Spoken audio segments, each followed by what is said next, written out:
നിങ്ങൾ മനസ്സിലാക്കണം, ഇവിടെ എത്രത്തോളം എത്തിച്ചപ്പോ അള്ളാഹു അക്ബർ എന്ന് പറഞ്ഞ് കൈകെട്ടേണ്ടത് എവിടെയാണ്? എവിടെയാ?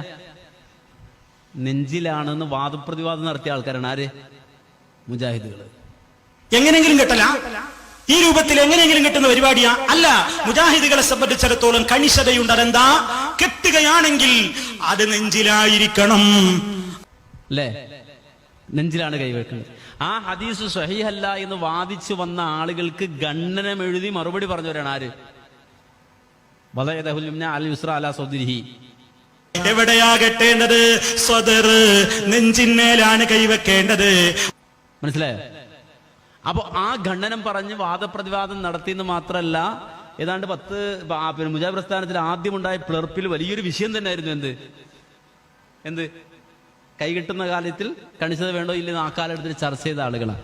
അവിടെ മുജാഹിദുകളായ ആളുകൾ, സലഫികള് നമസ്കാരത്തിന് നിൽക്കുമ്പോ അതാ കൈകെട്ടും. അവര് കൈകെട്ടുമ്പോ എങ്ങനെയാ കെട്ടുക? ചില ആൾക്കാർ എവിടെ കെട്ടിയാൽ എന്താ, തീരെ കെട്ടിയില്ലെങ്കിൽ എന്താ, ഇപ്പൊ എന്തായാലും എന്താന്നൊക്കെ ചോദിക്കണേ പല ആൾക്കാരുണ്ട്. പക്ഷെ മുജാഹിദുകൾക്ക് ഒരു കാര്യത്തിൽ കണിശതുണ്ട്. കെട്ടിനുണ്ടോ എന്നാ എവിടെങ്കിലും ഒരു ഭാഗത്ത് വെക്കണ്ടേ, അവിടെ ഇവിടെ എന്നിട്ട് ഇങ്ങനെ വെക്കാൻ പറ്റുമോ? പക്ഷേ ഒരു അറബി പണ്ഡിതന്റെ ഒരു പ്രസംഗം വന്നു. എന്ത്? നെഞ്ചത്ത് കൈകെട്ടല് മക്രൂഹാണ് എന്ന് പറഞ്ഞു. നെഞ്ചത്ത് കൈകെട്ടുന്നത് മക്രൂഹാണ്. അദ്ദേഹം നിസാരനായ ഒരു പണ്ഡിതനൊന്നല്ല, വളരെ പ്രഗത്ഭനായ അറിയപ്പെട്ട പണ്ഡിതനാണ്. അദ്ദേഹത്തിന് ധാരാളം കൃതികളും രചനകളും ഒക്കെ ഉണ്ട്. മാത്രമല്ല ഫിഖ്ഹിന്റെ വിഷയത്തിൽ അദ്ദേഹത്തിന് ഡോക്ടറേറ്റുമുണ്ട്. وأما وضع اليدين على الصدر فمكروه لا شك فيه، والدليل على كراهته أن الحديث الذي ورد أن النبي صلى الله عليه وسلم كان يضع يمناه على يسراه على صدره أنكره الأئمة كأحمد وغيره.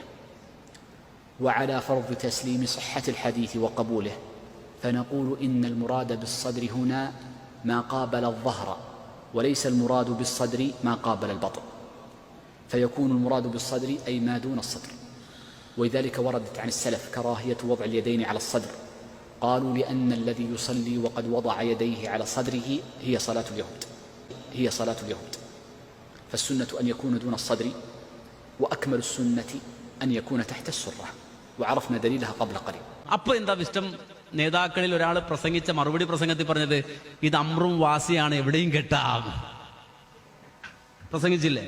ഈ മഹാനായ പണ്ഡിതൻ ഈ വിഷയത്തിൽ അഹ്ലുസുന്നത്തിന്റെ പണ്ഡിതന്മാർ വിവിധങ്ങളായ അഭിപ്രായങ്ങൾ രേഖപ്പെടുത്തിയപ്പോൾ ആ അഭിപ്രായങ്ങളുമായി ബന്ധപ്പെട്ട് അദ്ദേഹം പറഞ്ഞൊരു വാചകമുണ്ട്, വകുല്ലു ദാലിക വാസിഉൻ ഇൻദഹും.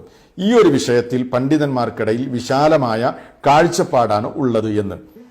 ഇത് വിശാലമായ മസലയാണ്, വാസിയായ വിശാലമാണ്. ഇത് അങ്ങോട്ടും ഇങ്ങോട്ടൊക്കെ ഇവിടെ കെട്ടിയാലെന്താ, ഇവിടെ കെട്ടിയാലെന്താ, ഇവിടെ കെട്ടിയാലെന്താ, ഇവിടെ കെട്ടിയാലെന്താ, മുന്നിൽ കെട്ടിയാൽ മതി എന്നാണ്.